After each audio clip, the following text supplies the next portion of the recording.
Does the Pensieve have a dark twin? Hey, brother! Okay, let's talk magical artifacts, because the wizarding world is steeped in them. The Mirror of Erised is a vital piece during Harry's first year that not only is the ultimate defense in protecting the Philosopher's Stone, but also informs Dumbledore as to the kind of person Harry is. Which is to say, chosen one material. But I am the chosen one. Yeah, you are, buddy.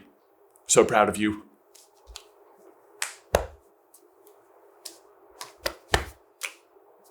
Steal third.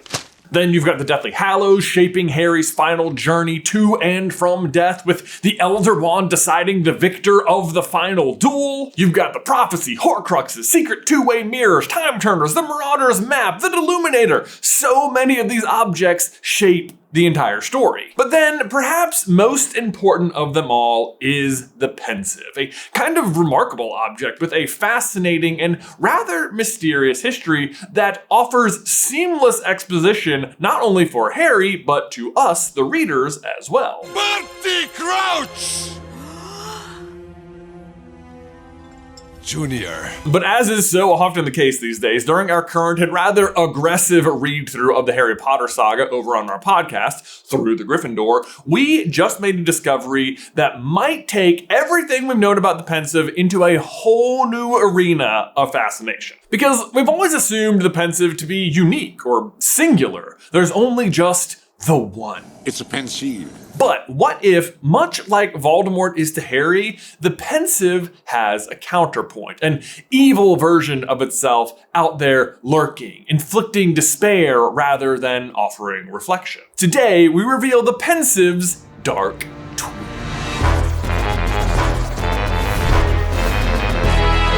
Hey, brother!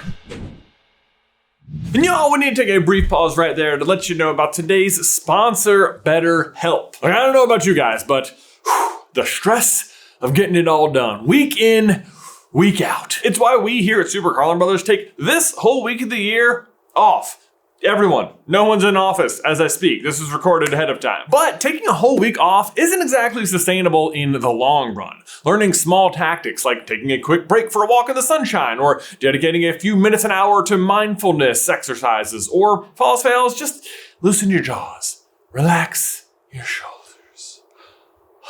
These coping skills are just as important in everyday life as they are at the office. As the parent of 3 young kids, I had to really dial some of these practices into my everyday life, because parenting isn't always easy. Like, it feels easy to always put your kids first, but that can add up and start to look different if you're not taking care of yourself. My therapist has instructed me to find windows of time each week just for me, whether it's going to a coffee shop and just taking in the sights and sounds, exercising, or ducking out for a couple hours to participate in trading card game tournaments. Like, it all pays massive dividends. And as the largest online therapy provider in the world, BetterHelp can provide access to mental health professionals with a diverse variety of expertise. And our listeners get 10% off their first month at betterhelp.com/super. That's BetterHelp, HELP.com/super. Link is in the description down below. Okay, show of hands. How many of you picked up your copy of Half-Blood Prince at the midnight premiere back in 2005? Well, like, pretty much everyone. Of course, I can't actually see you, but I'd be willing to bet that if you're watching this video, it accounts for, quite a fair few of you. But even if you were a little later to the game or couldn't convince your parents to let you out that late for such shenanigans like reading. I checked this out weeks ago for a bit of light reading. This is light. I can almost guarantee that you recognize this iconic book cover. But it wasn't until recently that I discovered that Ben and I interpreted this cover entirely differently. Like, I always assumed it was the Drink of Despair found inside the cave, while he always assumed it depicted the Pensieve inside of Dumbledore's lessons with Harry. Interestingly though, when you read the descriptions of both objects, it's possible it could be referring to either. Like, here's the Pensieve. A shallow stone basin lay there with odd carvings around the edges, runes and symbols that Harry did not recognize. The silvery light was coming from the basin's contents, which were like nothing Harry had ever seen before. And then here is the drink of despair. Harry squinted at it. At first he thought it was a lamp of some kind, but then he saw that the light was coming from a stone basin. And I hear you, okay, stone basin, that all you're going on there, Jay? Well, no, it's not. Let me finish the sentence, okay? You guys, cut me off. Rude. But then he saw that a light was coming from the stone basin, rather like the pensive, which was set on top of a pedestal. Yeah, put that in your basin and drink it, or well, probably don't. That's kind of the whole problem. But these two objects are literally described as resembling one another, and I think it is no coincidence. So we dug further. Because what if I told you that the basin in the cave isn't just similar, it's literally the dark twin of the pensive. Where the pensive offers clarity, the cave basin inflicts torment. One reveals memory, the other weaponizes it. So let's continue to dig, because if that's true, it changes everything we thought we knew about both objects. First, what do we already know about the history of the pensive? Well, we know it predates the school. From Pottermore, we can learn the following bit of information about the origin of the school's name. It is a popular wizarding theory that Rowena Ravenclaw came up with the name of Hogwarts after dreaming of a warty hog that led her to a cliff by a lake. It's unknown, however, whether this is actually true. But it goes further than that, because Rowena had this dream, and then the founders made their way to that location where they just so happened to find one unsubstantiated legend says that the founders discovered the pensive, half buried in the ground on the very spot where they decided to erect their school. I mean, sure, call it unsubstantiated all you want, but that tidbit doesn't make it into the official canon without at least some legitimacy behind it. Exactly. Now, obviously what's fascinating about this particular detail is that the pensive predates Hogwarts. That opens a whole world of past, powerful, highly mysterious wizards that knew magic that even the Hogwarts founders didn't. Wicked. I mean, if anything, I can easily imagine a world where past civilizations of wizards attempted what the founders would ultimately succeed in and passed down much of their knowledge through the pensive, like a kind of wisdom-centric time capsule that would ultimately call to Rowena. That's even how the headmasters of Hogwarts use it. They can leave stuff in there for the next headmaster. But speaking of the other headmasters, next let's examine where the pensive lives, in the beautiful circular room that is the headmaster's office. Picture that circular room, okay? Ready? Now let's go back to the description of the pedestal we discover in the cave where Voldemort has hidden his Horcrux. The island was no larger than Dumbledore's office, an expanse of flat dark stone on which stood nothing but the source of that greenish light, which looked much brighter when viewed close. So, not only are the two basins compared to one another, but the locations where they exist almost seem to resemble one another. To which you might be thinking, yeah, okay, but Voldemort made the whole cave situation? Clearly he just put it there, right? I mean, yeah, I would have always assumed this myself, that the cave was a product of Voldemort's own invention, a twisted and dark piece of hidden magic that no one was ever meant to find. And at bare minimum, some of the markings suggest this is true. The boat, for example. How did you know that was there? Harry asked in astonishment. Magic always leaves traces, said Dumbledore, as the boat hit the bank with a gentle bump. Sometimes very distinctive traces. I taught Tom Riddle. I know his style.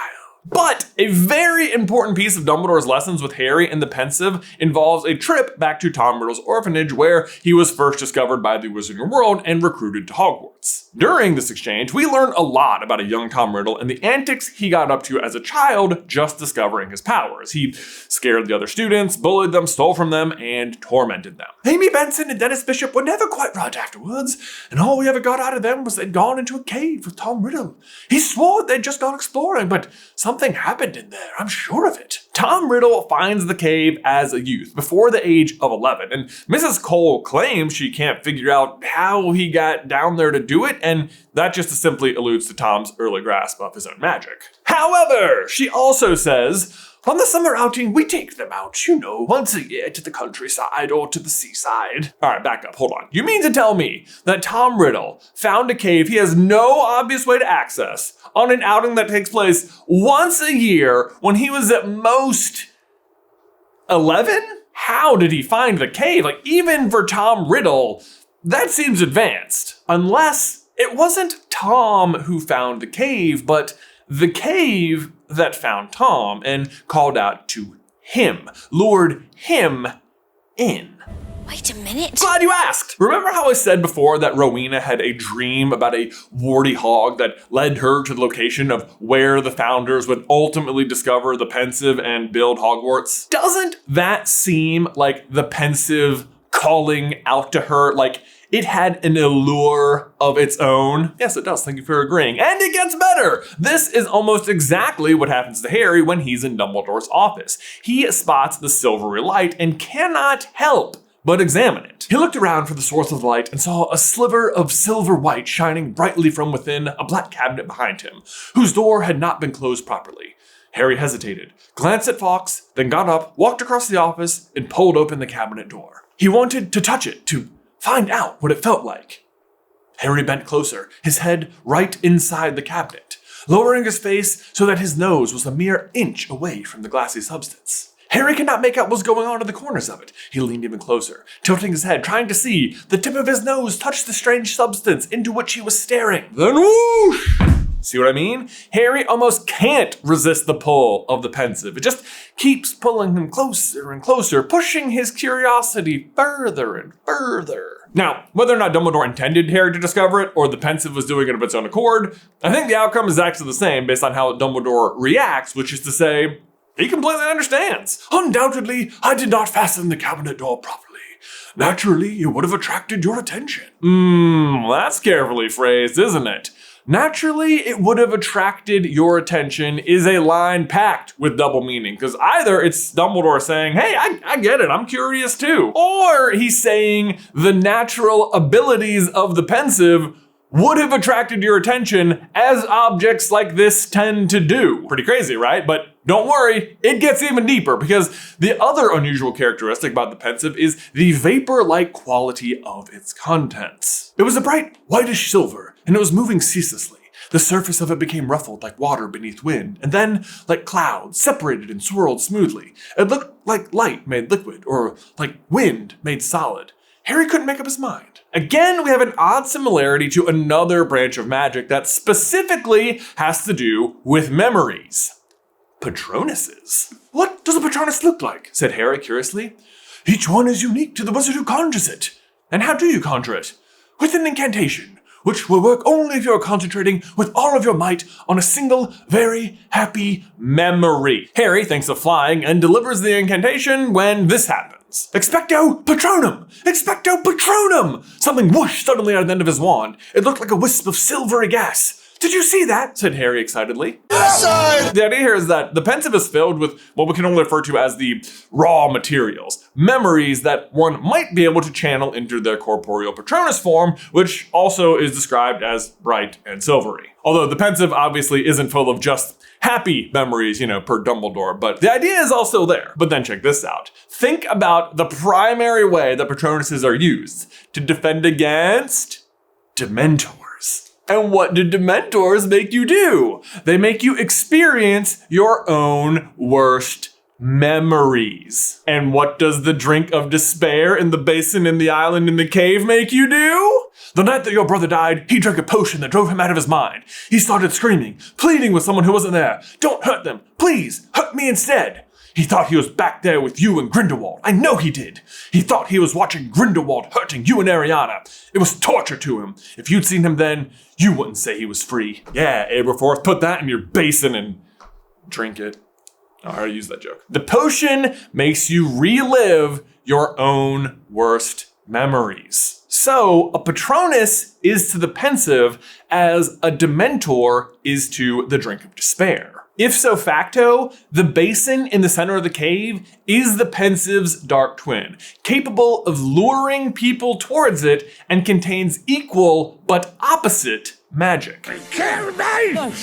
Like, In almost every way, the basin Voldemort uses is the inverted version of the pensive. One is white and silver, the other is green and dark. One is used by Dumbledore, the other by Voldemort. One extracts memories, one forces them upon you. Patronus, Dementor. Reflection, Despair. Circular Headmaster Office, Circular Island. And we're not even done. We can go a step further and all but prove Voldemort only discovered the basin and the potion rather than creating it himself. Stick with me. All right, so the cave where Voldemort hid the locket is full of Inferi, right? And I personally long believed that these were all Voldemort's own personal victims, which is a shocking feat considering he's the only one who supposedly knew about the cave and his Horcruxes, meaning he would have had to have personally killed all of them, which, like, I'm not saying he's not capable of it. He's a very evil person, but it's like a lot, you know? There's like over 1,000 people in there. Like, it's, you know, spare time and stuff. But then I remembered the Room of Requirement and how he also believed he was the only one to find that hidden place, despite literal mountains of evidence to the contrary. They were in a place the size of a cathedral, with the appearance of a city, its towering walls built of objects hidden by thousands of long-gone students. And he never realized anyone could get in? Said Ron, his voice echoing in the silence. He thought he was the only one, said Harry. Too bad for him. I've had to hide stuff in my time. This way, he added. I think it's down here. And so it is with the cave. Voldemort once more believed himself to be special, to be summoned by the cave. But once again, his arrogance has gotten the best of him. Because I don't think Voldemort can even take credit for creating the defenses inside the cave. His lone claim to fame here may be that, I don't know, he added a boat, maybe the blood thing at the beginning. I suppose we can at least give him credit for being the only one to master the cave, but more on that in a minute. Because further proof that he didn't devise the defenses himself comes from Dumbledore's misinterpretation of Voldemort's intent for his victims. Dumbledore thinks the potion won't kill him because Voldemort would want to first question his victims to find out how they learned of his Horcruxes, how he broke through the defenses, and yet the behavior of the Inferi says otherwise. A slimy white hand had gripped his wrist, and the creature to whom it belonged was pulling him slowly backwards across the rock. Yeah, bad news, Dumbledore. The Inferi aren't just gonna sit there and hold you and wait for Voldemort to get there. Like, he has no idea this has happened. Your theory was wrong. Like, those Inferi are just gonna drag you beneath the water, and that's that. And consider this. Voldemort has someone, creature, come test the potion in the basin. Not to see if it works. It's because he doesn't know what it's gonna do. Probably because when he drank it, nothing happened. But not because of his own extraordinary power, but for the same reason he cannot undo his Horcruxes. Because Voldemort does not feel remorse. He does not feel despair. It's not the bodies that fill the population of Inferi around the island and the cave that demonstrate the extent of Voldemort's evil. It's his ability to consume the drink unencumbered. The bodies, therefore, are the people who failed before him. They are the mountains of junk that is evidence that other people have found the cave, because what happened to them is what almost happened to Harry. They got dragged down. Only someone of true evil could achieve the task of drinking the potion. I mean, after all, if Patronus is the pensive, as Dementor is the drink of despair, well, the Dementors don't affect Voldemort. So what does it all mean? Well, for one, that the pensive and the basin almost have to be linked in origin, whatever that is. And that Voldemort didn't create or build the cave. He inherited it. Some ancient wizard left it there, waiting for someone dark enough to find it and use it.